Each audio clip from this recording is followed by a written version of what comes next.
नमस्कार दोस्तों, इस वीडियो में बिहार दरोगा पीटी 2021 के लिए प्रैक्टिस सेट डिस्कस करेंगे। ये प्रैक्टिस सेट नंबर 8 है। इसका पहले 7 प्रैक्टिस सेट अपने चैनल पर अपलोड हो चुका है, जो नहीं देखे जाके देख लीजिएगा। प्लेलिस्ट में वीडियो आपको मिल जाएंगे। ये प्रैक्टिस सेट किसका है तो विद्यासागर का है। कितने क्वेश्चन है तो 100 क्वेश्चन है। 100 में से आप लोग कितने क्वेश्चन सही कर पाते हैं उसके बारे में कमेंट बॉक्स में लिखिएगा। जो अभी तक टेलीग्राम ग्रुप ज्वाइन नहीं किया, टेलीग्राम ग्रुप ज्वाइन कर लीजिएगा, जिसका लिंक आपको डिस्क्रिप्शन में दिया गया है। तो आइए देखते हैं पहला क्वेश्चन। बंगाल में निम्न में से कौन सा कारखाना डचों ने स्थापित किया? तो बंगाल में जो है, बंगाल के चिंसुरा में डचों ने कारखाना स्थापित किया था। तो बी इसका राइट आंसर हो जाएगा। और कब स्थापित किया था तो 1653 में स्थापित किया था। नेक्स्ट है 1802 की बसीन की संधि पर सिग्नेचर किसके मध्य हुए थे? तो किसके मध्य हुआ था? अंग्रेज और बाजीराव द्वितीय के बीच में। अंग्रेज और बाजीराव द्वितीय के बीच में हुआ था। तो बी इसका राइट आंसर हो जाएगा। और जो बसीन की संधि कब हुआ था तो देख चुके हैं ऊपर में, 1802 में हुआ था। ठीक है, 1802 में हुआ था। नेक्स्ट है द स्कोप ऑफ हैप्पीनेस किसकी रचना है? द स्कोप ऑफ हैप्पीनेस जो है विजय लक्ष्मी पंडित की रचना है। विजय लक्ष्मी पंडित की रचना है। तो बी इसका राइट आंसर हो जाएगा। नेक्स्ट है संगत सभा नामक सुधारवादी संगठन की स्थापना की गई। अच्छा क्वेश्चन है कि संगत सभा नामक सुधारवादी संगठन की स्थापना किसके द्वारा किया गया है? तो केशव चंद्र सेन के द्वारा किया गया है। केशव चंद्र सेन के द्वारा किया गया है। तो बी इसका राइट आंसर हो जाएगा। बी इसका राइट आंसर हो जाएगा। साथ ही आपको याद रखना है कि अभिनव भारत की स्थापना किसके द्वारा किया गया था? तो बी.डी. सावरकर के द्वारा किया गया था। और कब किया गया था? 1904 में किया गया था। 1904 में किया गया था। साथ ही आपको याद रखना है कि महादेव गोविंद रानडे के द्वारा जो है पूना सार्वजनिक सभा की स्थापना की गई थी। और कब किया गया था? 1870 में किया गया था। इतना आपको याद रखना है। नेक्स्ट है कांची किसकी सहायक नदी है? कांची जो है किसकी सहायक नदी है? तो स्वर्णरेखा की सहायक नदी है। स्वर्णरेखा नदी की सहायक नदी है। तो सी इसका राइट आंसर हो जाएगा। ठीक है, सी इसका राइट आंसर हो जाएगा। जो एक चीज़ याद रखिएगा, जो स्वर्ण रेखा नदी है, स्वर्ण रेखा नदी के तट पर जो है जमशेदपुर स्थित है। ये पूछा जाता है एग्जाम में बार बार। नेक्स्ट है कि पाला झील जो है किस राज्य में स्थित है? पाला झील किस राज्य में स्थित है? तो मिजोरम राज्य में स्थित है। कहाँ पर? मिजोरम राज्य में स्थित है। तो सी इसका राइट आंसर हो जाएगा। साथ ही आपको याद रखना है कि मणिपुर में कौन सा झील स्थित है? तो लोकटक झील। कौन सा झील है? लोकटक झील है। और लोकटक झील में ही एक नेशनल पार्क है, केबुल लामजाओ नेशनल पार्क, जो तैरता हुआ पार्क है। ठीक है। साथ ही आपको याद रखना है कि एक मेघालय में झील है। ये बहुत ही अच्छा झील है, पूछा जाता है एग्जाम में कि कौन सा झील है? तो उमियम झील है। कौन है? उमियम झील है। साथ ही आपको याद रखना है सिक्किम में कौन सा झील है? तो सिक्किम में झील है चोलामू झील। नोट कीजिएगा, पूछा जाता है, बहुत कम लोग को जानकारी होता है। चोलामू झील। और एक झील और है गुरु डोंगमर। ठीक है, डोंगमर झील है। ये दोनों नोट कीजिएगा, इंपॉर्टेंट है। इसके सारे के सारे पॉइंट इंपॉर्टेंट थे। नेक्स्ट है कि उत्तर प्रदेश का मुरादाबाद शहर किस नदी पर स्थित है? तो उत्तर प्रदेश का जो मुरादाबाद शहर है रामगंगा नदी किनारे स्थित है। रामगंगा नदी किनारे स्थित है। तो बी इसका राइट आंसर हो जाएगा। जो गंगा नदी है, गंगा नदी किनारे कौन कौन सा शहर स्थित है? तो नोट कीजिएगा, हरिद्वार उत्तराखंड में स्थित है, पटना है, बक्सर है, मुंगेर है, भागलपुर है, बेगूसराय है, उसके बाद आपका कानपुर है। ये सारे जो हैं गंगा नदी किनारे आपके स्थित हैं। तो बी इसका राइट आंसर हो जाएगा। अगर आपसे पूछता है कि गोरखपुर किस नदी किनारे स्थित है? गोरखपुर, अच्छा क्वेश्चन है। तो राप्ती नदी किनारे स्थित है गोरखपुर। नेक्स्ट है कटौती प्रस्ताव को किसके उपस्थापन के बाद पुनः स्थापित किया जा सकता है? तो आपको याद रखना है रेलवे और समान बजट के बाद। तो बी इसका राइट आंसर हो जाएगा। बी इसका राइट आंसर हो जाएगा। नेक्स्ट है धन विधेयक से संबंधित निम्न कथनों में से कौन सा कथन आपके सही नहीं है? धन विधेयक से संबंधित निम्न कथनों में से कौन सा कथन आपके सही नहीं है? तो देख लीजिए कौन सा कथन सही नहीं है। इसे राज्यसभा में पुनः स्थापित नहीं किया जा सकता है। तो सही बात है, सबसे पहले इसे राज्यसभा में नहीं ला सकते हैं, केवल आपके सबसे पहले लोकसभा में ला सकते हैं। तो पहला जो ऑप्शन है क्या हो जाएगा? क्या पूछा आपसे कि इसे राज्यसभा में पुनः स्थापित नहीं किया जा सकता है, तो सही बात है। अधिक कोई प्रश्न उपगत होता है कि विधेयक धन विधेयक है या नहीं, तो उसका निर्णय कौन करता है? तो देखिए, कोई भी जो बिल होता है, कोई बिल को कौन निर्णय करता है कि धन विधेयक है या सिंपल बिल है? तो आपको याद रखना है, जो कोई बिल होता है उसे बताता है कौन? जो लोकसभा के अध्यक्ष होते हैं, ये बताते हैं कि हाँ ये धन विधेयक है, ठीक है। तो ये भी आपके सही है। उसके बाद देखिए, धन विधेयक पर गतिरोध की स्थिति में राष्ट्रपति संसद की संयुक्त बैठक बुला सकता है। तो देखिए, जो धन विधेयक होता है उसमें जो संयुक्त बैठक होता है नहीं होता है, उसमें संयुक्त बैठक नहीं होता ना, लोकसभा राज्यसभा संयुक्त नहीं बैठती। इसमें आपको पता होगा कि जो लोकसभा का पावर ज़्यादा है और राज्यसभा का पावर है ही नहीं। राज्यसभा सिर्फ सिर्फ धन विधेयक को 14 दिन तक रोक के रख सकता है, बाकी कुछ भी नहीं कर सकता है। 14 दिन के बाद ऑटोमेटिक पारित मान लिया जाएगा अगर राज्यसभा इस पर कोई निर्णय नहीं करता है, तो ठीक है। तो जो सी वाला ऑप्शन आपके गलत हो जाएगा, तो सी इसका राइट आंसर हो जाएगा। धन विधेयक किस आर्टिकल में है? तो आर्टिकल 110 में है, ठीक है, आर्टिकल 110 में है। नेक्स्ट है, लोकतंत्र के बारे में निम्नलिखित कथनों पर आपको विचार करना है, तो आप विचार कर लीजिए। इनमें लोगों द्वारा निर्वाचित सरकार का गठन होता है, तो सही बात है। लोकतंत्र में वर्तमान में सत्तासीन लोगों के हराने की संभावना काफ़ी होती है। ये अच्छा पॉइंट है। लोकतंत्र में जो है वर्तमान में सत्तासीन लोगों के हारने की संभावना काफ़ी होती है, तो सही बात। जो सत्ता में होता है ना, तो अगर काम नहीं करता देखते, वो हारने की संभावना उस पर ज़्यादा होता है। कि जो अब मान लीजिए आप सत्ता में है लेकिन लोगों की आकांक्षा पूरा नहीं कर सके, आप चुनाव में जाइएगा तो आपको हारने का चांस ज़्यादा होता है, तो सही बात है। प्रत्येक मत का मूल एक ही होता है, तो ये भी सही है। तो सारे के सारे ऑप्शन आपके सही हैं और सही उत्तर भी बोल रहा है, तो बी इसका राइट आंसर हो जाएगा। बी इसका राइट आंसर हो जाएगा, ठीक है। नेक्स्ट है, 1857 के विद्रोह के समय मेरठ में सैन्य छावनी के अधिकारी थे। तो मेरठ में जो सैन्य छावनी था उसके अधिकारी कौन थे? तो जनरल हैबिट थे। कौन थे? जनरल हैबिट थे। तो सी इसका राइट आंसर हो जाएगा। नेक्स्ट है, निम्नलिखित कथनों में से कौन सा भारत के बारे में सही नहीं है? भारत के बारे में सही नहीं मतलब गलत कथन को ढूंढना है। भारत के 9 राज्य तथा केंद्र शासित प्रदेशों की सीमाएं समुद्र तट से लगती है, तो सही बात है। इसमें आपको याद रखना है कि भारत के 9 राज्य तथा जो 2 केंद्र शासित प्रदेश हैं, 2 केंद्र शासित प्रदेश की सीमाएं जो समुद्र से लगती हैं, तो ये सही हो जाएगा। लेकिन यहाँ पर 2 लिखा नहीं गया है, ठीक है, ये ध्यान रखिएगा। भारत के, एक सेकंड से ऊपर कर देते हैं, भारत के 19 राज्य तथा 4 केंद्र शासित प्रदेश लैंडलॉक हैं, तो सही बात है। 19 राज्य जो है, 19 राज्य और 4 आपके जो यूनियन टेरिटरी है क्या है? लैंडलॉक है। कौन कौन 4 आपके लैंडलॉक? तो जम्मू कश्मीर और उसके बाद लद्दाख है, चंडीगढ़ है, दिल्ली है, ठीक है, ये 4 आपके लैंडलॉक हैं।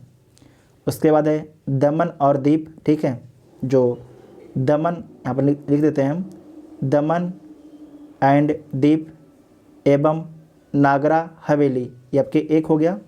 उसके बाद पुडुचेरी है ना, तो कितने हो गए? 4 2 6 हो गए।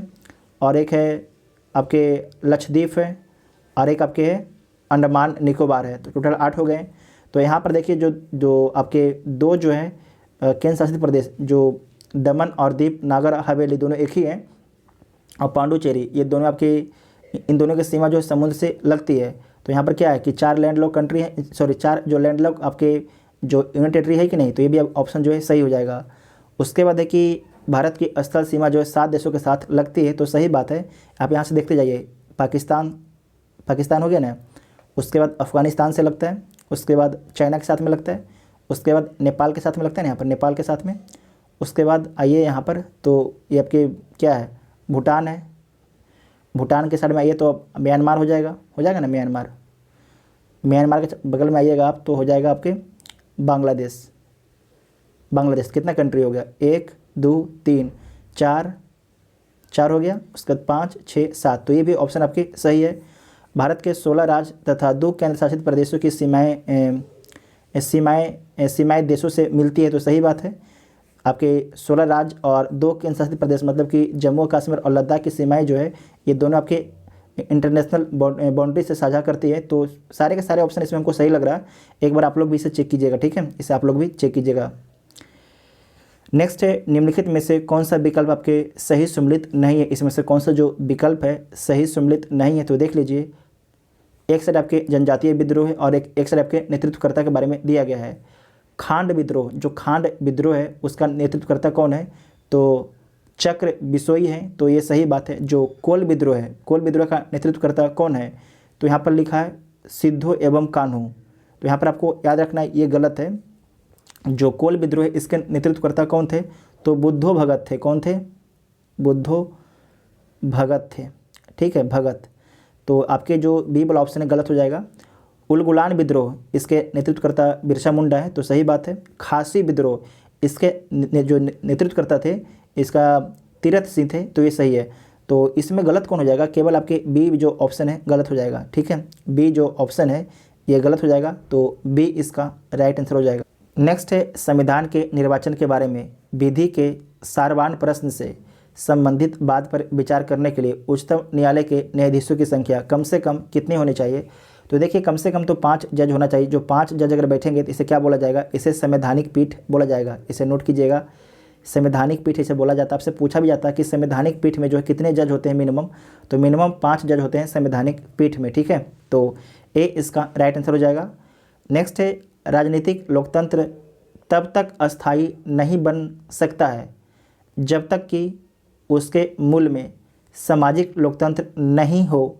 निम्न में से ये किसका कथन है। ये बहुत ही अच्छा क्वेश्चन है कि राजनीतिक लोकतंत्र तब तक अस्थायी नहीं बन सकता है जब तक कि उसके मूल में जो है सामाजिक लोकतंत्र नहीं हो। निम्न में से किस जो कथन है किसका कथन है, तो बी आर अम्बेडकर का कथन है। बी आर अम्बेडकर का कथन है। देखिए अब एग्ज़ाम में बहुत कम टाइम बचा है, तो हम चाहेंगे कि आप लोग मेरे साथ में जो है आराम से क्वेश्चन सोल्व कीजिए। अगर जो आप लोग तो पूरा लगभग पढ़ ही लिए होंगे, तो अब आराम से क्वेश्चन सोल्व कीजिए। अगर आप देखिए मेरे साथ क्वेश्चन सोल्व कीजिएगा तो भी करीब आपके बचा हुआ 9 दिन बचा हुआ है। हम 9 दिन में कम से कम आपको कितना क्वेश्चन सोल्व कराएंगे, कम से कम तो 2000 क्वेश्चन सोल्व कराएंगे, 2000 क्वेश्चन। ठीक है, तो बी इसका राइट आंसर हो जाएगा। आप लोग एक बार विश्वास दिखाइए, आपका बहुत ही हेल्प होगा एग्जाम में। नेक्स्ट है कि विश्व के मरुस्थलीय क्षेत्रों में सर्वाधिक जनसंख्या घनत्व किस मरुस्थल में पाया जाता है। बहुत ही अच्छा क्वेश्चन है कि विश्व के मरुस्थलीय क्षेत्रों में सर्वाधिक जनसंख्या घनत्व जो है किस मरुस्थल में पाया जाता है, तो थार मरुस्थल में पाया जाता है। ठीक है, जो थार का मरुस्थल है इसका विस्तार भारत और पाकिस्तान दोनों देशों में है। इसका विस्तार जो है भारत और पाकिस्तान दोनों देशों में है। अगर आपसे पूछा जाए कि किस किस राज्य में जो थार मरुस्थल का विस्तार है, तो आपको नोट करना है कि राजस्थान, पंजाब, हरियाणा, गुजरात प्रांत में जो है ये मरुस्थल का विस्तार है। अगर पूछ देगा कि सर्वाधिक विस्तार कहाँ पर है, तो सर्वाधिक जो विस्तार है राजस्थान में है। नेक्स्ट है कि उच्चतम न्यायालय उत्तराखंड ने किन 2 नदियों को विधिक लीगल पर्सन के तहत अधिकार प्रदान किया है। बहुत ही अच्छा क्वेश्चन है कि उच्चतम न्यायालय जो है हाईकोर्ट है, उत्तराखंड हाईकोर्ट ने किन 2 नदियों को जो है लीगल पर्सन के तहत अधिकार प्रदान किया है। तो इसमें आपको याद रखना है, एक तो गंगा नदी है, आप सभी को पता है, और उत्तराखंड से कौन सी नदी आती होगी, कावेरी तो नहीं आती है। ठीक है, उसके बाद भागीरथी तो आती है। ठीक है, उसके बाद देखिए कोसी तो नहीं आती है, लेकिन जो आपको सबसे 2 बड़ी नदी कौन सी लग रही है, गंगा और यमुना, तो बी इसका राइट आंसर हो जाएगा। नेक्स्ट है कि 1920 में निम्नलिखित में से किसने अपना नाम परिवर्तित कर स्वराज सभा रख लिया। बहुत ही अच्छा क्वेश्चन है, ये तो बहुत ही अच्छा क्वेश्चन है कि 1920 में जो है निम्न में से किसने अपना नाम परिवर्तित कर जो है स्वराज सभा रख लिया था। तो किसके द्वारा रख लिया था, तो all India home rule league के द्वारा, all India home rule league के द्वारा। तो ए इसका राइट आंसर हो जाएगा। और आपको याद रखना है कि 1916 में बाल गंगाधर तिलक तथा एनी बेसेंट के द्वारा जो है होम रूल लीग का गठन किया गया था, होम रूल लीग का गठन किया गया था। नेक्स्ट है काली मिट्टी के संदर्भ में निम्न में से कौन सा कथन आपके सही है। तो देख लीजिए, काली मिट्टी के संबंध में दिया गया है, इस मिट्टी का निर्माण जो है बेसाल्ट चट्टानों के विखंडन से हुआ है। तो एकदम सही बात है।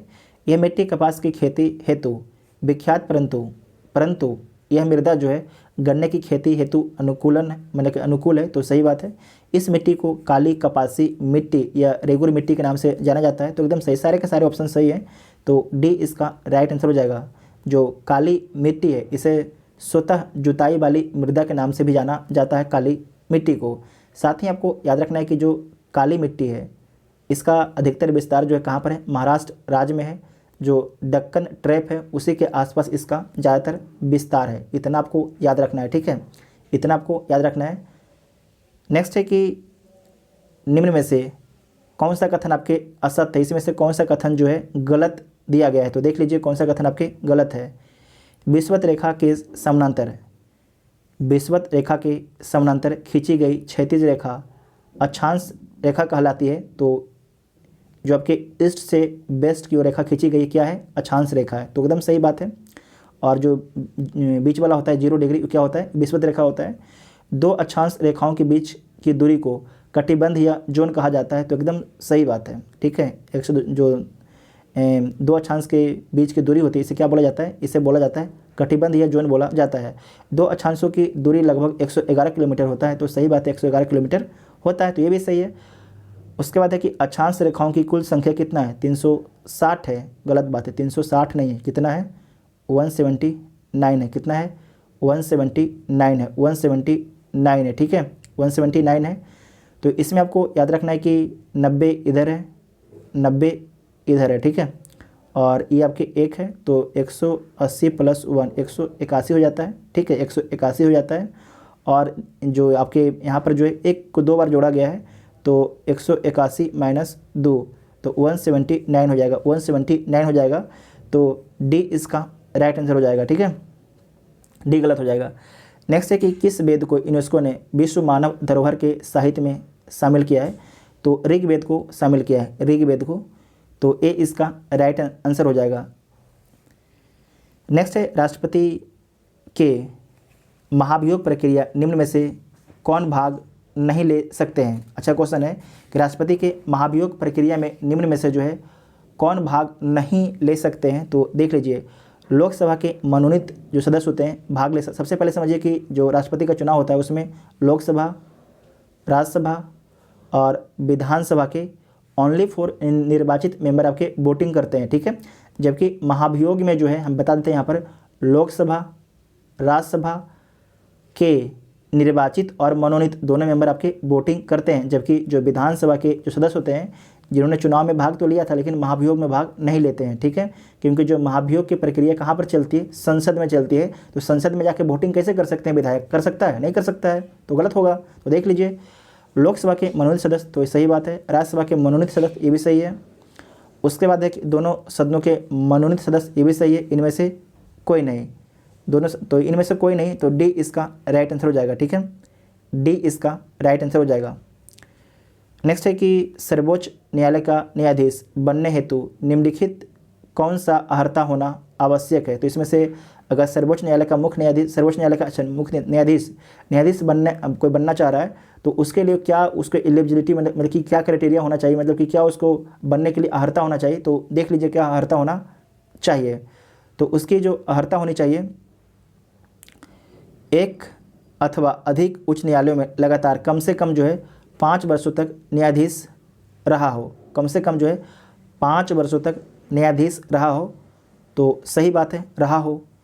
एक अथवा अधिक उच्च न्यायालयों में लगातार कम से कम 10 वर्षों तक अधिवक्ता वकील रहा हो, ये भी सही है। वो राष्ट्रपति की राय में प्रांगत विधि वेता हो, तो सही बात है। तो उपरोक्त में से कोई नहीं, उपरोक्त में से एक से अधिक, तो इसमें आपको याद रखना कि उपरोक्त में से कोई भी आपकी गलत नहीं है। ठीक है, इसमें से कोई भी आपकी गलत नहीं है, तो डी इसका राइट आंसर हो जाएगा, डी इसका राइट आंसर हो जाएगा। ठीक है, नेक्स्ट है कि प्रोटेम स्पीकर के संबंध में निम्न में से कौन सा कथन आपके सही नहीं है। प्रोटेम स्पीकर चर्चा में थे तो इनके बारे में पूछा जा सकता है। तो प्रोटेम स्पीकर की नियुक्ति राष्ट्रपति द्वारा की जाती है, तो सही बात है। प्रोटेम स्पीकर के पद का कार्यकाल 14 दिनों का होता है, ऐसा कुछ भी कहीं लिखा उखा गया नहीं है, तो ये गलत है। प्रोटेम स्पीकर जो है लोकसभा के नवनिर्वाचित सदस्यों को शपथ ग्रहण करवाता है, तो एकदम सही बात है। प्रोटेम स्पीकर नए लोकसभा अध्यक्ष के चुनाव में सदन की मदद करता है, तो ये भी सही बात है। तो केवल जो बी ऑप्शन है गलत हो जाएगा, हमें बी जो गलत ऑप्शन था हमें उसे ढूंढना था। नेक्स्ट है कि भारत में प्रत्येक पंचायत का कार्यकाल किस दिनांक से 5 वर्ष का होता है, किस दिनांक से जो है 5 वर्ष तक माना जाता है। तो अपने प्रथम अधिवेशन के लिए निर्धारित तिथि से जो है 5 वर्ष माना जाता है, तो ए इसका राइट आंसर हो जाएगा। नेक्स्ट है बामियान की बुद्ध मूर्ति के बारे में निम्नलिखित में से क्या असत्य है, इसमें से कौन सा कथन जो है गलत है, तो देख लीजिए। यह जो है मध्य अफगानिस्तान के बामियान प्रांत में स्थित है, तो सही बात है। आप लोग सुने भी होंगे कि जो बुद्ध की मूर्ति है इनको तालिबानियों ने क्षतिग्रस्त कर दिया था। नेक्स्ट है कि यह दुनिया की सबसे बड़ी बुद्ध मूर्ति थी जिसे पहाड़ काटकर बनाया गया था, तो सही है। इसे 2001 में तालिबानी कट्टरपंथी ने ध्वस्त कर दिया, तो यहाँ लिखा भी गया है, तो सही बात है। यह मथुरा कला का सर्वश्रेष्ठ उदाहरण है, तो ये गलत है, मथुरा कला का नहीं है, ठीक है, ये गांधार कला का, ठीक है, किसका है, गांधार कला का है, तो डी इसका राइट आंसर हो जाएगा।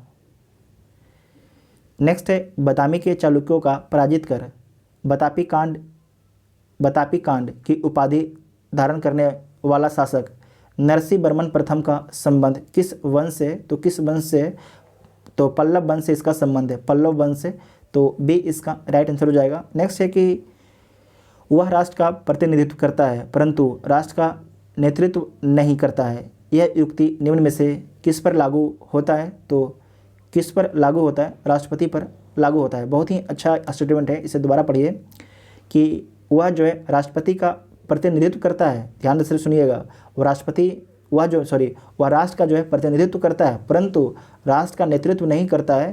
राष्ट्र का नेतृत्व कौन करते हैं, तो भारत के प्रधानमंत्री करते हैं, जबकि प्रतिनिधित्व कौन करते हैं, तो भारत के राष्ट्रपति करते हैं, तो बी इसका राइट आंसर हो जाएगा।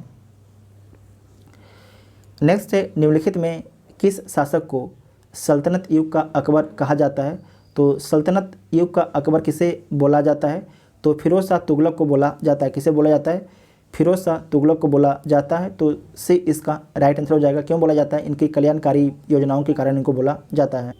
नेक्स्ट है निम्नलिखित में कौन सा युग में आपके सुमलित है, तो देख लीजिए कौन सा युग में सुमलित है। भरहुत स्तूप जो है उत्तर प्रदेश में स्थित है, तो नहीं, कहाँ पर स्थित है, मध्य प्रदेश में स्थित है। बराबर की गुफाएं कहाँ पर स्थित है, तो बिहार में स्थित है। उदयगिरी की गुफाएं कहाँ पर स्थित है, तो मध्य प्रदेश में स्थित है। अमरावती की गुफाएं कहाँ पर है, महाराष्ट्र में स्थित है, तो डी इसका राइट आंसर हो जाएगा। नेक्स्ट है कि हर्षकालीन प्रशासन के संबंध में निम्न में से कौन सा कथन आपके सही नहीं है, इसमें से जो कौन सा कथन आपके सही नहीं है, तो देख लीजिए कौन सा कथन सही नहीं। हर्ष का साम्राज्य सामंती संगठन पर आधारित था, तो सही है। शासन के दृष्टिकोण से हर्षवर्धन का राज्य ग्राम 20 भुक्ति राष्ट्र में विभाजित था, तो ये भी सही है। वेनसांग ने हर्षवर्धन की सेना को चतुरंगी कहा था जिसमें केवल घुड़सवार सैनिक शामिल थे, केवल घुड़सवार सैनिक शामिल थे, तो ये आपकी गलत है, ठीक है, ये आपकी गलत है। इसमें आपको याद रखना है कि वेनसांग जो है हर्ष की सेवा की, इस सेना की जो है चतुरंगी कहा था जिसमें पैदल, घुड़सवार, रथ और हाथी की टुकड़ियाँ थी, केवल आपके घुड़सवार नहीं थे, केवल आपके घुड़सवार नहीं थे। फिर से बोलते हैं, ह्वेनसांग ने जो है हर्षवर्धन की सेना को जो है चतुरंगी सेना कहा था जिसमें जो है केवल घुड़सवार शामिल नहीं थे। याद रखना कि पैदल, घुड़सवार, रथ, हाथी की टुकड़ियाँ भी शामिल थी, तो सी वाला ऑप्शन आपकी गलत हो जाएगा। उसके बाद है कि न्याय व्यवस्था का सर्वोच्च अधिकारी सम्राट होता था, तो सही बात है, तो सी आपके गलत हो जाएगा। नेक्स्ट है निम्नलिखित कथनों पर आपको विचार करना है, तो आप विचार कीजिए। नेक्स्ट है राष्ट्रीय राजमार्ग NH की लंबाई देश के कुल सड़क मार्गों की लंबाई का मात्र 2% है, तो सही बात है। संपूर्ण यातायात का 40% भाग जो है राष्ट्रीय राजमार्ग के द्वारा संपन्न होता है, तो सही बात है। इसका मात्र जो है लंबाई 2% है, लेकिन 40% जो है यातायात आपके ट्रैवल करता है किस पर, NH पर, राष्ट्रीय राजमार्ग पर, तो दोनों को दोनों कथन आपके सही है, तो सी इसका राइट आंसर हो जाएगा। नेक्स्ट है निम्न कथनों पर आपको विचार करना है, तो आप विचार कीजिए। सुप्रीम कोर्ट हाई कोर्ट के विरुद्ध उत्प्रेषण रिट जारी कर सकता है, तो कर सकता है, क्यों नहीं कर सकता है, कर सकता है। नेक्स्ट है कि हाई कोर्ट भी उच्चतम न्यायालय के विरुद्ध उत्प्रेषण रिट जारी कर सकता है। ये कैसे हो सकता है कि बेटा जो है बाप के विरुद्ध में जो है कोई शिकायत कर दे, मतलब कि जो है उत्प्रेषण रिट जारी कर दे, ये नहीं हो सकता है। तो जैसे कहने का मतलब है कि पापा जी कौन है, सुप्रीम कोर्ट है, और बेटा जी कौन है, हाई कोर्ट है, ठीक है। तो पापा जी बेटा को कुछ ऑर्डर दे सकते हैं, लेकिन जो बेटा है बाप को ऑर्डर नहीं दे सकता है, तो कैसे हो सकता है। तो जो 2 वाला ऑप्शन आपके गलत हो जाएगा, केवल एक सही होगा, ठीक है, तो ए ऑप्शन सही हो जाएगा। नेक्स्ट है निम्नलिखित में कौन सा विकल्प आपके सही सुमेलित नहीं है, इसमें से कौन सा जो विकल्प आपके सही सुमेलित नहीं है, तो देख लीजिए कौन सा आपके सही सुमेलित नहीं है। बीजापुर, बीजापुर के संस्थापक कौन है? आदिल शाही हैं, तो सही बात है। गोलकुंडा, कुतुब शाही, ये भी सही है। अहमदनगर, अहमदनगर के इमाद शाही नहीं है, तो कौन है? तो जो अहमदनगर में जो है आपको याद रखना है कि मलिक अहमद, मलिक अहमद है, ठीक है, मलिक अहमद, तो सी ऑप्शन गलत हो जाएगा। और बीदर, बीदर के बरीद शाही, तो ये आपके सही हो जाएगा। केवल आपके जो सी वाला ऑप्शन है गलत हो जाएगा। नेक्स्ट है कि निम्नलिखित कथनों पर आपको विचार करना है, तो विचार कीजिए कि आकार तथा विस्तार में बड़ी होने के कारण गोदावरी नदी को दक्षिण भारत की गंगा भी कहा जाता है, तो सही बात है, कहा जाता है। कावेरी नदी को दक्षिण की गंगा भी कहा जाता है। फिर से देखिए, आकार और विस्तार में बड़ी होने के कारण गोदावरी नदी को जो है दक्षिण भारत की गंगा कहा जाता है, तो एकदम सही बात है। उसके बाद नेक्स्ट है कि कावेरी नदी को जो है, ये था गोदावरी नदी, ये कावेरी नदी, कावेरी नदी को जो है दक्षिण भारत की गंगा कहा जाता है, तो ये भी कथन आपका सही है, ठीक है। कावेरी नदी को भी जो है दक्षिण भारत की गंगा कहा जाता है, तो ये भी आपके कथन सही हो जाएगा। तो दोनों कथन सही हो जाने के बाद क्या इसका आंसर हो जाएगा? सी इसका राइट आंसर हो जाएगा, ठीक है, सी इसका राइट आंसर हो जाएगा। यहाँ पर आपको ध्यान से सुनना है कि जो कावेरी नदी है, कावेरी नदी जो है इसका उद्गम कहाँ से होता है? तो कर्नाटक के कोडागु जिले से ब्रह्मगिरी पहाड़ी से जो है जो कावेरी नदी है इसका उद्गम होता है। साथ ही ऊपरी घाट में जो है दक्षिण पश्चिम मानसून तथा निचले घाट में जो है उत्तर पूर्वी मानसून द्वारा वर्षा जल की उपलब्धता के कारण जो है यह हिमालयी नदियों की तरह एक सदा नीरा नदी है, जो प्रायद्वीपीय नदियों में से एक अपवाद है। याद रखिएगा कि जो कावेरी नदी है, कावेरी नदी में सालों भर पानी बना रहता है। ये अच्छा क्वेश्चन है कि एक बार तो इसे दक्षिण पश्चिम मानसून से मिलता है, मतलब कि जो मानसून आता है उससे पानी मिलता है, और एक बार पानी से मिलता है लौटता हुआ मानसून से, तो सी इसका राइट आंसर हो जाएगा, ठीक है। दक्षिण की गंगा भी से बोला जाता है। नेक्स्ट है, भारत का मानक समय रेखा एवं कर्क रेखा आपस में एक दूसरे को काटती है, तो कहाँ पर काटती है? अच्छा क्वेश्चन है ये कि भारत का जो है मानक समय रेखा एवं कर्क रेखा आपस में एक दूसरे को काटती है, तो कहाँ पर काटती है? तो आपको याद रखना है छत्तीसगढ़ में काटती है, छत्तीसगढ़ में काटती है, तो बी इसका राइट आंसर हो जाएगा। इसमें आपको याद रखना है कि कर्क रेखा भारत के 8 राज्यों से होकर जाती है, और भारत का जो मानक समय क्या है, तो आपको याद रखना है भारत का जो मानक समय है 82.5 डिग्री है। कितना है? 82.5 डिग्री ईस्ट है, 82.5 डिग्री ईस्ट है। साथ ही आपको याद रखना है कि जो भारत का आपके समय मानक रेखा ये कहाँ से गुजरती है? तो इलाहाबाद के नैनी से गुजरती है, इलाहाबाद के नैनी से गुजरती है, तो बी इसका राइट आंसर हो जाएगा। नेक्स्ट है, निम्नलिखित कथनों पर विचार करना है, तो विचार कर लीजिए। सल्तनत कालीन सुल्तानों में अलाउद्दीन खिलजी को केंद्र में एक अस्थायी सेना के गठन का श्रेय दिया जाता है, तो सही बात है। गयासुद्दीन तुगलक ने सैन्य सुधार के अंतर्गत दाग एवं होलिया प्रथा की शुरुआत की, तो गयासुद्दीन तुगलक नहीं करता है, कौन करता है? अलाउद्दीन खिलजी करता है। फिरोज शाह तुगलक ने सेना को नगद वेतन देने के स्थान पर एकता प्रदान करने की प्रथा पुनः शुरू कर दी, तो सही बात है कि फिरोज शाह तुगलक ने जो सेना को नगद वेतन देने के स्थान पर जो एकता प्रदान मतलब कि ज़मीन का पट्टा देना होता है, ठीक है, तो फिरोज शाह तुगलक दोबारा शुरू कर देता है, तो बी आपके ऑप्शन गलत हो जाएगा, सॉरी जो बी आपके जो 2 वाला है ये गलत हो जाएगा, और 1 और 3 सही हो जाएंगे। तो देख लीजिए इसका आंसर, और आपसे सही उत्तर भी मांग रहा है, तो बी इसका राइट आंसर हो जाएगा, ठीक है। नेक्स्ट है कि भारत रत्न के संदर्भ में निम्नलिखित कथन पर आपको कौन सा कथन सही नहीं है विचार करना है, तो विचार कर लीजिए, और इसमें से कौन सा कथन सही नहीं है इसे ढूंढना है, मतलब गलत कथन को ढूंढना है, तो ढूंढ लीजिए।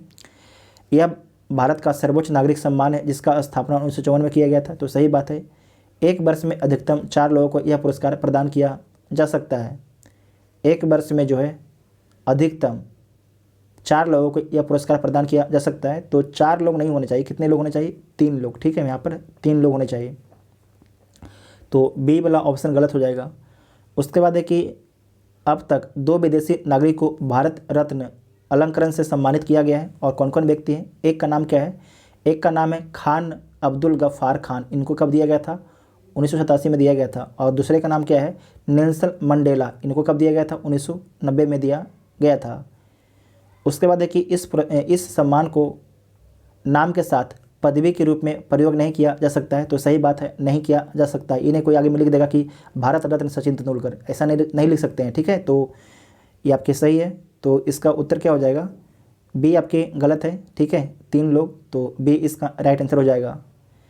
नेक्स्ट है कि पंचबीस तथा षड्वीस ब्राह्मण का संबंध किस वेद से है, तो किस वेद से इनका संबंध है, साम वेद से इनका संबंध है, साम वेद से, तो सी इसका राइट आंसर हो जाएगा। नेक्स्ट है कि किस गवर्नर के कार्यकाल में ईस्ट इंडिया कंपनी को शाह आलम द्वितीय द्वारा बंगाल, बिहार तथा उड़ीसा में दीवानी अधिकार दिए गए, तो उस समय जो है, उस समय गवर्नर कौन थे बंगाल के, तो आपको याद रखना उस समय गवर्नर थे लॉर्ड क्लाइव थे। कौन थे, लॉर्ड क्लाइव, तो डी इसका राइट आंसर हो जाएगा। नेक्स्ट है कि वायुमंडल के समताप मंडल एस्ट्रोस्फेयर परत की खोज किसके द्वारा किया गया था। बहुत ही अच्छा क्वेश्चन है कि वायुमंडल के जो है एस्ट्रोस्फेयर परत की खोज किसके द्वारा किया गया था, तो इस परत की खोज किया गया था टीजरेंस डी बोर्ट के द्वारा, टीजरेंस डी बोर्ट के द्वारा, तो ए इसका राइट आंसर हो जाएगा। नेक्स्ट है लॉर्ड एलनबरो के शासनकाल में किस वर्ष सिंध का अंग्रेजी राज में विलय कर लिया गया, तो कब किया जाता है, 1843 में कर लिया जाता है, तो ए इसका राइट आंसर हो जाएगा। नेक्स्ट है कि सल्तनत काल में बरीद ए मुमालिक कहा जाता था, मतलब कि जो बरीद ए मुमालिक था वो क्या था, तो आपको याद रखना है कि गुप्तचर विभाग था। बरीद ए मुमालिक क्या था, गुप्तचर विभाग के प्रमुख था, तो ए इसका राइट आंसर हो जाएगा। फिर से बोलते हैं, सल्तनत काल में जो है गुप्तचर विभाग के प्रमुख को क्या बोला जाता था, तो बरीद ए मुमालिक बोला जाता था, बरीद ए मुमालिक।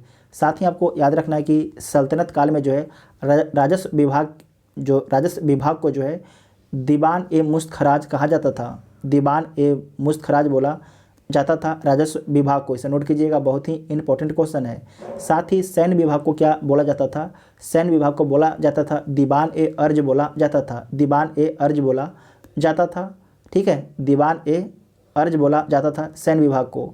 साथ ही आपको याद रखना कि बलबन द्वारा स्थापित किया गया है सैन्य विभाग का प्रधान, जो सैन्य विभाग का प्रधान होता था उसे क्या बोला जाता था, तो आरिज ए, लिख देते हैं हम यहाँ पर, आरिज ए मुमालिक क्या बोला जाता था, आरिज ए मुमालिक बोला जाता था सैन्य विभाग के प्रधान को। और आपको याद रखना कि सैन्य विभाग को क्या बोला जाता था, तो दीवान ए अर्ज बोला जाता था। ये तीनों पॉइंट को नोट कीजिएगा, इंपॉर्टेंट है। नेक्स्ट है निम्नलिखित कथनों पर विचार करना है, तो विचार कर लीजिए। फंडामेंटल राइट जो है राजनीतिक लोकतंत्र की स्थापना करते हैं, जबकि डीपीएसपी तत्व जो है केवल, डीपीएसपी तत्व का लक्ष्य जो है केवल सामाजिक लोकतंत्र की स्थापना करना, तो ये गलत है, ठीक है। इसे एक बार आप लोग चेक भी कीजिएगा। मौलिक अधिकार समुदाय के कल्याण को बढ़ावा देते हैं, मौलिक अधिकार जो है समुदाय कल्याण को बढ़ावा देते हैं, जबकि डीपीएसपी जो है, डीपीएसपी तत्व जो है व्यक्ति के कल्याण को बढ़ावा देते हैं, तो ये गलत है, ठीक है। दोनों को दोनों कथन गलत लग रहा है, तो इसका उत्तर जो होना चाहिए इनमें से कोई नहीं होना चाहिए, लेकिन एक बार इसे आप लोग चेक कीजिएगा, ठीक है। इसे एक बार आप लोग जरूर चेक कीजिएगा, ठीक है, इसे एक बार आप लोग चेक कीजिएगा। नेक्स्ट है कि वर्ष 1990 में अंतर्राज्यीय परिषद की स्थापना निम्नलिखित अनुशंसा पर की गई, तो किसके अनुशंसा पर किया गया, सरकारी आयोग के अनुशंसा पर किया गया, सरकारी आयोग के अनुशंसा पर किया गया, तो बी इसका राइट आंसर हो जाएगा। जो सरकारी आयोग है इसका गठन कब किया गया था, तो 1983 में इसका गठन किया गया था, और ये अपना रिपोर्ट कब देता है, 1987 में अपना रिपोर्ट सरकार को सौंपता है। नेक्स्ट है स्वतंत्र भारत में जन्मे भारत के प्रथम मुख्य न्यायाधीश हैं।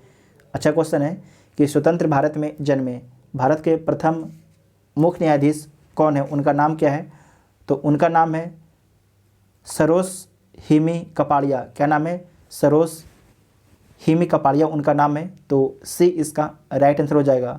इनका जन्म कब हुआ था, तो इनका जन्म जो है 29 सितंबर 1947 को हुआ था, 29 सितंबर 1947 को इनका जन्म हुआ था। और कहाँ पर हुआ था, तो मुंबई में हुआ था, एक पारसी परिवार में हुआ था, तो सी इसका राइट आंसर हो जाएगा। नेक्स्ट है ब्लू बुक किस सरकार का सरकारी दस्तावेज है, तो जो ब्लू बुक है ये ब्रिटेन सरकार की सरकारी दस्तावेज है, तो बी इसका राइट आंसर हो जाएगा। साथ ही आपको याद रखना है कि फ्रांस सरकार का सरकारी जो रिपोर्ट है, दस्तावेज है, प्रकाशन है, वो क्या है, तो येलो बुक है। क्या है, येलो बुक है, ठीक है। और जो नीदरलैंड की सरकार है उसका सरकारी रिपोर्ट या प्रकाशन जो है ऑरेंज बुक कहलाता है। इतना आपको याद रखना है। नेक्स्ट है स्टार समाचार पत्र का प्रकाशन स्थल है, तो जोहान्सबर्ग से जो है स्टार समाचार पत्र का प्रकाशन होता है। तो कमेंट करके बताइएगा कि जो जोहान्सबर्ग है किस देश में स्थित है। नेक्स्ट है संयुक्त राष्ट्र के महासचिव जिनकी मृत्यु हवाई दुर्घटना में हुई, तो उनका नाम क्या है? डैग हैमरशोल्ड नाम है, किस देश के हैं? तो स्विट्जरलैंड के हैं। नेक्स्ट है संयुक्त राष्ट्र स्टाफ कॉलेज स्थापित किया गया है, तो कहाँ पर? इटली में स्थापित किया गया है, इटली में। नेक्स्ट है 220 वोल्ट जनरेटर से एक बल्ब जुड़ा है, धारा 0.5 ए है, तो बल्ब की शक्ति क्या होगा? तो बल्ब की शक्ति क्या होगा? तो इसमें जो बल्ब की शक्ति होगा आपका 110 वाट होगा। कितना होगा? 110 वाट होगा। तो ए इसका राइट आंसर हो जाएगा। नेक्स्ट है कि शीशे की छड़ जब भाप में रखी जाती है इसकी लंबाई बढ़ जाती है, परंतु इसकी चौड़ाई भी क्या होती है? बढ़ जाती है। तो सी इसका राइट आंसर हो जाएगा। नेक्स्ट है कि प्रकाश तरंगे के वायु से कांच में जाने पर जो आपके चर प्रभावित होते हैं वो क्या हैं? तो देख लीजिए, तरंग धर और वेग आपके प्रभावित होते हैं, तरंग धर और वेग दोनों प्रभावित होते हैं। तो डी इसका राइट आंसर हो जाएगा। नेक्स्ट है लोलक घड़ियाँ गर्मी में सुस्त हो जाती है, उसका पीछे क्या कारण होता है? क्योंकि गर्मी के दिन में जो लोलक होता है वो क्या हो जाता है? थोड़ा लंबा हो जाता है, इसीलिए। तो सी इसका राइट आंसर हो जाएगा। लेकिन ठंडी के दिन में क्या होता है? थोड़ा छोटा हो जाता है, इस कारण से जो लोलक की जो आपके लोलक होता है घड़ी में लगा हुआ वो आपके तेज़ी से क्या होता है? चलता है, ठीक है। जबकि गर्मी के दिनों में क्या होता है? सुस्त हो जाता है। तो सी इसका राइट आंसर हो जाएगा। नेक्स्ट है कि समान टीवी रिमोट कंट्रोल में उपयोग की जाने वाली तरंगे होती है, तो कौन सी तरंगे इस्तेमाल की जाती है? अवरक्त किरणें का इस्तेमाल किया जाता है, अवरक्त किरणों का। तो सी इसका राइट आंसर हो जाएगा। नेक्स्ट है कि निकेल कैडमियम बैटरी का प्रयोग होता है, तो कहाँ पर होता है? कैलकुलेटर में होता है। उसके बाद है कार्डलेस इलेक्ट्रॉनिक उपकरण में होता है, ट्रांजिस्टर में होता है, तो सभी में होता है। तो डी इसका राइट आंसर हो जाएगा। नेक्स्ट है कि पोखरण नाभिकीय परीक्षण 1974 का आधिकारिक कोड था, उसका आधिकारिक कोड क्या था? तो स्माइलिंग बुद्धा था। क्या था? स्माइलिंग बुद्धा था आपके आधिकारिक कोड। तो ए इसका राइट आंसर हो जाएगा। नेक्स्ट है कि निम्न में से कौन जो है सम न्यूट्रॉनिक समूह है, सबसे देख लीजिए कौन आपके हैं। तो डी इसका राइट आंसर हो जाएगा। नेक्स्ट है कि कीटभक्षी पौधे जिस मृदा में उगते हैं उसमें कमी रहती है, उसमें क्या कमी रहती है? तो आपको याद रखना है उसमें नाइट्रोजन की कमी होती है। तो सी इसका राइट आंसर हो जाएगा। नेक्स्ट है कि छपाई में प्रयोग की जाने वाली स्याही निम्नलिखित में से किसके अपघटन से प्राप्त होती है? तो किसके अपघटन से प्राप्त होती है? तो मीथेन के अपघटन से प्राप्त होता है। तो बी इसका राइट आंसर हो जाएगा। नेक्स्ट है कि निम्नलिखित अम्लों में से किसको जो है बेकिंग पाउडर के निर्माण में उपयोग करते हैं? तो टार्टेरिक अम्ल को जो है बेकिंग पाउडर के निर्माण में इस्तेमाल किया जाता है। तो सी इसका राइट आंसर हो जाएगा। नेक्स्ट है कि जीव विकास को सर्वप्रथम किसने समझाया? तो जीव विकास को जो है सर्वप्रथम जो है लैमार्क ने समझाया था। किसने समझाया था? तो लैमार्क ने जीव विकास को सर्वप्रथम समझाया था। तो डी इसका राइट आंसर हो जाएगा। नेक्स्ट है कि जुगनू होता है एक, जुगनू एक क्या होता है? तो आपको याद रखना है कि जुगनू एक आपके कीट होता है। क्या होता है? कीट होता है। तो बी इसका राइट आंसर हो जाएगा। नेक्स्ट है कि बायोचिप में क्या होता है? जो बायोचिप होता है उसमें क्या होता है? RNA DNA तथा प्रोटीन होता है। तो डी इसका राइट आंसर हो जाएगा। नेक्स्ट है कि रक्त का थक्का बनने में फाइब्रिनोजिन को फाइब्रिन के परिवर्तन में भाग लेने वाला एंजाइम कौन है? तो कौन सा एंजाइम आपके भाग लेता है? तो थाइब्रिन आपके भाग लेता है। कौन सा एंजाइम भाग लेता है? थाइब्रिन भाग लेता है। तो सी इसका राइट आंसर हो जाएगा। नेक्स्ट है कि निम्नलिखित में से किस विस्फोटक का नाम जो है नोबेल तेल है? तो देख लीजिए किस विस्फोटक का नाम जो है नोबेल तेल है? तो TNG ट्राई नाइट्रोग्लिसरीन का। तो ए इसका राइट आंसर हो जाएगा। सर्पों के विषय में जानकारी प्राप्त करना कहलाता है, तो क्या कहलाता है? तो सर्पिटोलॉजी कहलाता है, सर्पिटोलॉजी कहलाता है, तो ए इसका राइट आंसर हो जाएगा। नेक्स्ट है कि किसके अवशोषण में विटामिन सी मदद करता है, तो किसके अवशोषण में जो है विटामिन सी मदद करता है, तो लोहे के अवशोषण में जो है विटामिन सी मदद करता है, तो ए इसका राइट आंसर हो जाएगा, ए इसका राइट आंसर हो जाएगा। नेक्स्ट है कि निम्नलिखित में किसके किसके चयापचयी प्रक्रम से अधिकतम ऊर्जा मिलती है, तो इसे नोट कीजिएगा। इसमें जो है कि किसके जो है चयापचयी मतलब कि उपापचयी प्रक्रम से जो है अधिकतम ऊर्जा मिलता है, तो वसा के उपापचन से अधिक आपके जो ऊर्जा मिलता है, तो बी इसका राइट आंसर हो जाएगा, बी इसका राइट आंसर हो जाएगा। नेक्स्ट है कि सुई चुभाने पर निम्नलिखित अंगों में कौन सा दर्द महसूस नहीं करेगा, इसमें से देख लीजिए। सुई चुभाने पर निम्नलिखित अंगों में से कौन सा जो दर्द महसूस नहीं करेगा, त्वचा, मस्तिष्क, हृदय, नेत्र, तो कौन आपके जो है दर्द महसूस नहीं करेगा, तो मस्तिष्क। कौन? मस्तिष्क, तो बी इसका राइट आंसर हो जाएगा, बी इसका राइट आंसर हो जाएगा। सुई चुभाने पर जो है मस्तिष्क में दर्द महसूस नहीं करेगा, क्योंकि मस्तिष्क में जो है दर्द ग्राहिकाओं का अभाव होता है, इसीलिए। नेक्स्ट है निम्नलिखित में से कौन जो है अधिकतम कुशलतापूर्वक सौर ऊर्जा को रासायनिक ऊर्जा में परिवर्तित करता है, तो कौन करता है? क्लोरेला करता है। कौन करता है? क्लोरेला करता है, तो ए इसका राइट आंसर हो जाएगा। नेक्स्ट है कि निम्नलिखित में से कौन सा ब्राउज़र नहीं है, इसमें से कौन सा आपके जो है ब्राउज़र नहीं है, तो देख लीजिए। जो गूगल ऐप से ये ब्राउज़र नहीं है, जबकि ओपेरा, विवाल्डी और मोजिला फायरफॉक्स ये आपके क्या है ब्राउज़र है, जबकि गूगल ऐप्स जो है ब्राउज़र नहीं है, तो बी इसका राइट आंसर हो जाएगा। नेक्स्ट है कि 2 मार्च 2021 को संपन्न दूसरे खेलो इंडिया राष्ट्रीय शीतकालीन खेलों 2021 में किस राज्य या केंद्र शासित प्रदेश ने पदक तालिका में शीर्ष स्थान पर रहा, तो कौन रहता है?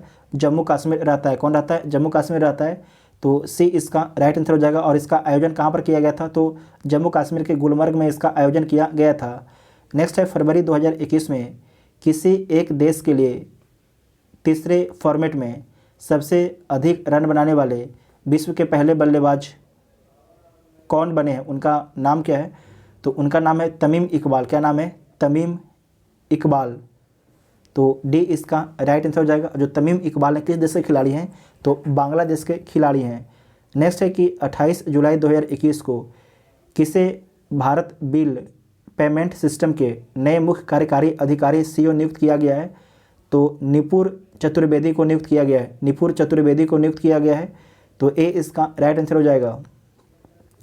नेक्स्ट है 25 अगस्त 2021 को केंद्र सरकार ने किसे सीमा सुरक्षा बल का नया महानिर्देशक नियुक्त किया है?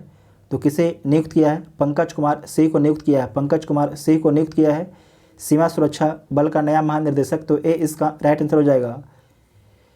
नेक्स्ट है जुलाई 2021 में विश्व का पहला 3D printed steel foot bridge जनता के लिए खोला गया, तो किस देश में खोला गया?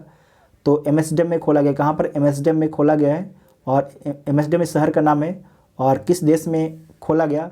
तो नीदरलैंड में खोला गया, ठीक है, तो बी इसका राइट आंसर हो जाएगा। नेक्स्ट है कि अप्रैल 2021 में किसे नेल्सन मंडेला विश्व मानवतावादी पुरस्कार प्रदान किया गया है? तो दोबारा क्वेश्चन देखिए कि अप्रैल 2021 में किसे जो है नेल्सन मंडेला विश्व मानवतावादी पुरस्कार प्रदान किया गया है? तो किसे प्रदान किया गया है? यह प्रदान किया गया है रुमाना सिन्हा सहगल को, रुमाना सिन्हा सहगल को, तो ए इसका राइट आंसर हो जाएगा। नेक्स्ट है जुलाई 2021 में किसके द्वारा सरल पेंशन योजना की शुरुआत की गई है? तो जुलाई 2021 में किसके द्वारा जो है सरल पेंशन योजना की शुरुआत की गई है? तो भारतीय जीवन बीमा निगम के द्वारा किया गया है, तो सी इसका राइट आंसर हो जाएगा। नेक्स्ट है 10 अक्टूबर 2019 को रेलवे बोर्ड ने जो है 50 रेलवे स्टेशनों और 150 ट्रेनों को निजी क्षेत्रों में देने का निर्णय करने हेतु किसकी अध्यक्षता में एक समिति का गठन किया है? तो किसकी अध्यक्षता में किया है? अमिताभ कांत की अध्यक्षता में, अमिताभ कांत की, तो ए इसका राइट आंसर हो जाएगा। अच्छा क्वेश्चन, इसे दोबारा पढ़ लीजिए कि 10 अक्टूबर 2019 को रेलवे बोर्ड ने 50 रेलवे स्टेशनों और 150 ट्रेनों को निजी क्षेत्रों को देने का निर्णय करने हेतु किसके अध्यक्षता में एक समिति का गठन किया है? तो अमिताभ कांत की अध्यक्षता में, तो ए इसका राइट आंसर हो जाएगा। नेक्स्ट क्वेश्चन है कि हाल ही में, इसे कीजिएगा, मध्य एशिया के भविष्य पर 26वां अंतर्राष्ट्रीय सम्मेलन कब संपन्न हुआ? तो 20 से 21 मई 2021 को संपन्न हुआ। वीडियो कॉन्फ्रेंसिंग हुआ था और इसमें भारत का प्रतिनिधित्व जो किसके द्वारा किया गया था? तो भारत के विदेश मंत्री एस जयशंकर के द्वारा भारत का प्रतिनिधित्व किया गया था। तो बी इसका राइट आंसर हो जाएगा। नेक्स्ट है, विश्व आत्महत्या रोकथाम दिवस कब मनाया जाता है? तो विश्व आत्महत्या रोकथाम जो दिवस है 10 सितंबर को मनाया जाता है, 10 सितंबर को मनाया जाता है। तो बी इसका राइट आंसर हो जाएगा। नेक्स्ट है कि पुस्तक माई लाइफ इन डिजाइन किसने लिखी? पुस्तक माई लाइफ इन डिजाइन किसके द्वारा लिखा गया है? तो गौरी खान के द्वारा लिखा गया है, गौरी खान के द्वारा लिखा गया है। तो सी इसका राइट आंसर हो जाएगा, सी इसका राइट आंसर हो जाएगा। नेक्स्ट है कि अगस्त 2021 में फोर्ब्स इंडिया द्वारा जारी रिपोर्ट में किस शहर ने प्रति वर्ग मील में सबसे अधिक कैमरे लगाने की सूची में प्रथम स्थान प्राप्त किया है? तो कौन प्राप्त किया है? दिल्ली प्राप्त किया है। तो ए इसका राइट आंसर हो जाएगा। ठीक है, दिल्ली में किसकी सरकार है? तो अरविंद केजरीवाल की सरकार है। अरविंद केजरीवाल किस पार्टी से हैं? तो आम आदमी पार्टी से इनका संबंध है। नेक्स्ट है, 3 मई 2021 को संपन्न विश्व स्नूकर चैंपियनशिप 2021 का खिताब किसने जीता है? तो किसके द्वारा जीता गया है? मार्क सेल्वी के द्वारा जीता गया, मार्क सेल्वी के द्वारा जीता गया। तो सी इसका राइट आंसर हो जाएगा। नेक्स्ट है कि 3 से 16 सितंबर 2021 के मध्य बहुराष्ट्रीय अभ्यास जयपैड 2021 कहाँ पर आयोजित किया गया है? तो कहाँ पर इसका आयोजन किया गया है? तो इसका जो आयोजन किया गया था निजनी रूस में किया गया था, निजनी रूस में किया गया था। तो डी इसका राइट आंसर हो जाएगा। इसमें भारत भी शामिल हुआ था। नेक्स्ट है, अगस्त 2021 में उद्घाटित भारत के सबसे ऊंचे हर्बल पार्क के संबंध में विकल्प में से कौन सा तथ्य आपके सही नहीं है? तो देख लीजिए, 21 अगस्त 2021 को उत्तराखंड के चमोली जिले में स्थित माना गांव में भारत के सबसे ऊंचे हर्बल पार्क का उद्घाटन किया गया। तो सही है। यह पार्क भारत, यह जो पार्क है भारत पार्क, यह पार्क जो है भारत और चीन, ठीक है, हम पार्क बोल रहे हैं, यह भारत और चीन सीमा के निकट 11,000 फीट की ऊंचाई पर स्थित है। तो सही बात है। और यह पार्क जो है उत्तराखंड वन विभाग द्वारा 5 एकड़ क्षेत्र में विकसित किया गया है। तो ये गलत है, 3 एकड़ क्षेत्र में विकसित है। और इसे कौन विकसित कर रहा है? तो आपको याद रखना है कि माना वन पंचायत के द्वारा, माना वन पंचायत के द्वारा जो है इसे विकसित किया गया है। तो ये आपके गलत है। यह पार्क केंद्र सरकार की प्रतिपूरक नवीकरण, कोष प्रबंधन और योजना प्राधिकरण कैंप योजना के तहत 3 वर्ष में विकसित किया गया। तो सही बात है। तो सी ऑप्शन आपके गलत हो जाएगा। ठीक है। नेक्स्ट है कि 16 जून 2021 को WHO द्वारा प्रकाशित सुसाइड वर्ल्ड वाइड इन 2019 के अनुसार निम्न और मध्यम आय वाले देशों में कितने प्रतिशत आत्महत्याएं हुई है? तो कितने प्रतिशत हुई है? तो 77% हुई है। तो बी इसका राइट आंसर हो जाएगा। इस क्वेश्चन को दोबारा देखिए कि 16 जून 2021 को WHO द्वारा प्रकाशित suicide world wide in 2019 report के अनुसार निम्न और मध्यम आय वाले देशों में कितने प्रतिशत आत्महत्याएं हुई है? तो 77% आपके आत्महत्याएं हुई है। तो बी इसका राइट आंसर हो जाएगा। नेक्स्ट है, 22 जुलाई 2021 को जारी भारत में नवीकरणीय का एकीकरण, भारत में नवीकरणीय का एकीकरण 2021 रिपोर्ट से संबंधित निम्न कथनों पर आपको विचार करना है। तो आप निम्न कथनों पर आप विचार कर लीजिए। ठीक है, विचार कीजिए। यह रिपोर्ट जो है नीति आयोग और अंतर्राष्ट्रीय ऊर्जा एजेंसी द्वारा संयुक्त रूप से जारी किया गया। तो ये सही बात है कि नीति आयोग और अंतर्राष्ट्रीय ऊर्जा एजेंसी के द्वारा संयुक्त रूप से जारी किया गया है। उसके बाद सेकंड वाला ऑप्शन है कि यह रिपोर्ट जो है 3 राज्यों महाराष्ट्र, कर्नाटक, गुजरात की सरकारें के साथ इन नवीकरणीय समृद्ध राज्यों के सामने अक्षय ऊर्जा की तरफ बढ़ने की दिशा में आई विशेष चुनौतियों को समझने के लिए आयोजित कार्यशालाओं में से मिले परिणामों के आधार पर है। उपयुक्त कथनों में से कौन सा कथन आपके सही है? तो ये भी कथन जो सेकंड वाला कथन ये भी सही है। तो दोनों कथन आपके सही है। तो सी इसका राइट आंसर हो जाएगा। ठीक है। नेक्स्ट है कि अप्रैल 2020 में भारतीय चिकित्सा अनुसंधान परिषद ने भारत के कितने राज्यों या केंद्र शासित प्रदेशों में चमगादड़ों के नमूने में बैट कोरोना वायरस होने की पुष्टि की है? तो आपको याद रखना है कितने राज्यों में? तो 4 राज्यों में। कितने? 4 राज्यों में। तो बी इसका राइट आंसर हो जाएगा। दोबारा देख लीजिएगा कि अप्रैल 2020 में भारतीय चिकित्सा अनुसंधान परिषद ने भारत के कितने राज्यों या केंद्र शासित प्रदेशों में चमगादड़ों के नमूने में बैट कोरोना वायरस होने की पुष्टि की है? तो 4 राज्यों में, तो बी इसका राइट आंसर हो जाएगा। नेक्स्ट है कि अंतर्राष्ट्रीय शांति दिवस कब मनाया जाता है? तो 21 सितंबर को मनाया जाता है, 21 सितंबर को, तो बी इसका राइट आंसर हो जाएगा। नेक्स्ट है कि अक्टूबर 2020 में भारत सरकार के किस मंत्रालय द्वारा जो है जम्मू कश्मीर पंचायती राज अधिनियम 1989 को संशोधित व अधिसूचित किया गया? इस क्वेश्चन को दोबारा देख लीजिएगा कि अक्टूबर 2020 में भारत सरकार के किस मंत्रालय द्वारा, ठीक है, जम्मू कश्मीर पंचायती राज अधिनियम 1989 को संशोधित या अधिसूचित किया गया? तो गृह मंत्रालय के द्वारा, तो ए इसका राइट आंसर हो जाएगा। ठीक है, ए इसका राइट आंसर हो जाएगा।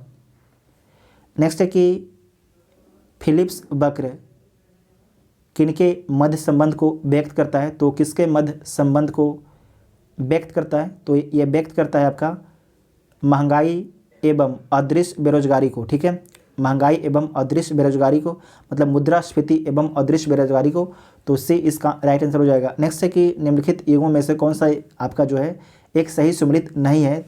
तो देख लीजिए कौन आपके सही सुमेलित नहीं है। जापान के जो स्टॉक एक्सचेंज है, मतलब शेयर बाजार है, उसे क्या बोला जाता है? निक्की बोला जाता है, तो सही बात है। जो जर्मनी को उसे क्या बोला जाता है? तो उसे बोला जाता है बर्लिन शेयर मार्केट को। ठीक है, यूके क्या बोला जाता है? तो FTSE, तो सही बात है। और उसके बाद है USA क्या बोला जाता है? नेस्डैक, तो ये भी सही है। तो सारे के सारे सही हैं, केवल आपके बी जो ऑप्शन है जर्मनी के बर्लिन बोला जाता है, बर्लिन स्टॉक एक्सचेंज बोला जाता है, तो बी इसका राइट आंसर हो जाएगा। नेक्स्ट है भुगतान संतुलन में निहित होता है। भुगतान संतुलन में जो है क्या निहित होता है? अच्छा क्वेश्चन है, तो देख लीजिए भुगतान संतुलन में क्या निहित होता है। तो दृश्य व्यापार, अदृश्य व्यापार और ऋण, ये सारे आपके भुगतान संतुलन में निहित होता है, तो डी इसका राइट आंसर हो जाएगा। उसके बाद मैथ का सवाल है, तो इसे आप लोग सोल्व कर लीजिएगा और इसका राइट आंसर क्या होगा? सी इसका राइट आंसर होगा। और उसके बाद है 97, सी होगा। 98 ए, 99